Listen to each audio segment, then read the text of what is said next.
Olá, meu nome é Bruno. Esse é o projeto Entre o Aie e o Orum aqui no YouTube. E hoje eu quero trazer para vocês mais uma experiência de leitura. Hoje eu quero falar com vocês sobre esse livro aqui, O Dogma e o Ritual da Alta Magia, do Eliphas Levi.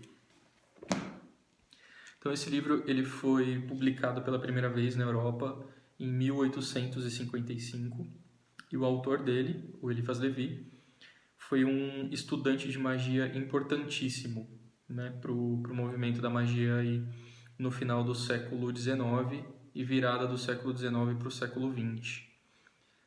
Ele estava estudando para ser sacerdote da Igreja Católica, tá? Ele quase se tornou um sacerdote, né?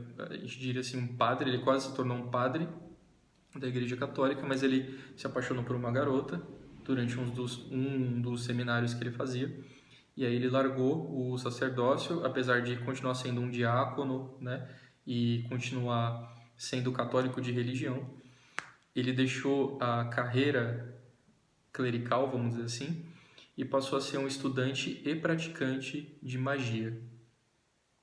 Então, os estudos do Eliphas Levi, eles foram muito importantes, né, para as pessoas que vieram depois dele. Ele conseguiu trazer muita coisa de volta, conseguiu deixar informações mais acessíveis para as pessoas com relação a esses conhecimentos antigos, né? Ele meio que deu um norte para o estudo da magia nessa época.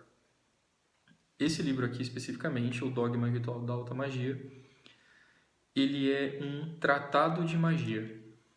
Então ele vai falar como se fosse um passo a passo, ele vai falar de uma jornada, ele vai falar de quais são as fases pelas quais a gente vai passar. Né? Falando de uma forma bem básica, tá? Não é uma leitura fácil, não é uma leitura acessível. A gente precisa levar em consideração a época em que esse livro foi escrito e os objetivos do autor, e algumas coisas ele não revela por conta de juramentos, né, feitos dentro de ordens iniciáticas. Então algumas coisas são realmente alegóricas, metafóricas, simbólicas, justamente para que não sejam de fácil acesso, né?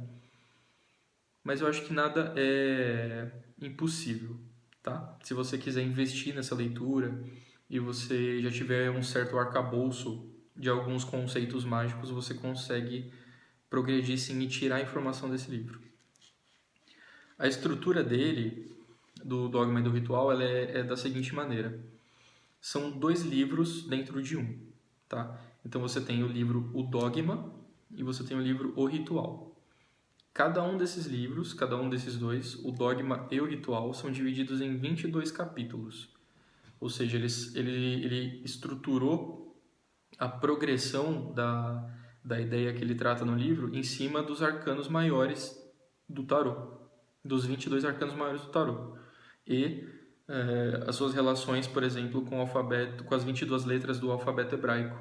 Por isso que a ordem dos capítulos vai estar dentro dessa estrutura. Igual, por exemplo, o capítulo do louco vem antes do capítulo do mundo. O capítulo do mago é o primeiro, tudo por conta das associações cabalísticas que há com o tarô também.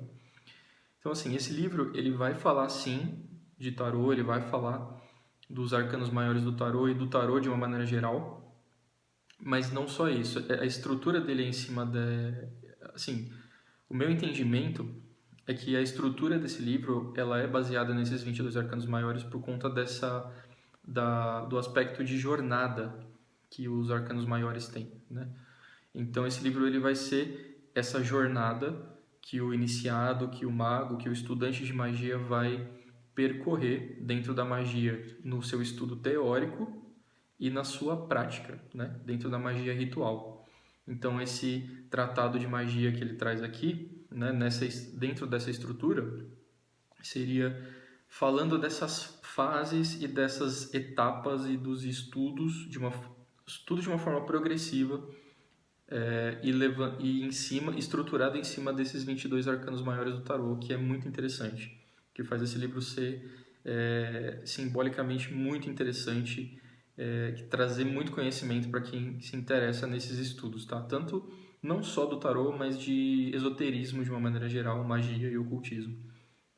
Então aqui o Eliphas Levi ele vai falar sobre astrologia clássica, ele vai falar sobre cabala, ele vai falar sobre alquimia, ele vai falar sobre hermetismo, ele vai falar sobre necromancia e evocações e invocações dentro da magia prática, né, de uma maneira geral. Tudo isso nessa progressão, nessa jornada do estudante, do iniciado de magia. E algumas pessoas dizem que a leitura desse livro ela é indicada a ser feita da seguinte forma: você lê o capítulo 1 do Dogma e aí em seguida lê o capítulo 1 do Ritual. É uma maneira de ler o livro. Você pode ler primeiro o Dogma, depois o Ritual, ou então ler ele concomitantemente, lendo o capítulo 1 de cada um dos dois livros que estão aqui dentro, para que você vai tendo uma leitura um pouco mais abrangente, uma visão mais abrangente de todo o conteúdo que ele passa aqui, né? Então, como eu disse para vocês, é necessário que você tenha um certo conhecimento já de algum desses assuntos que ele trata, de astrologia, de tarô, de hermetismo, né?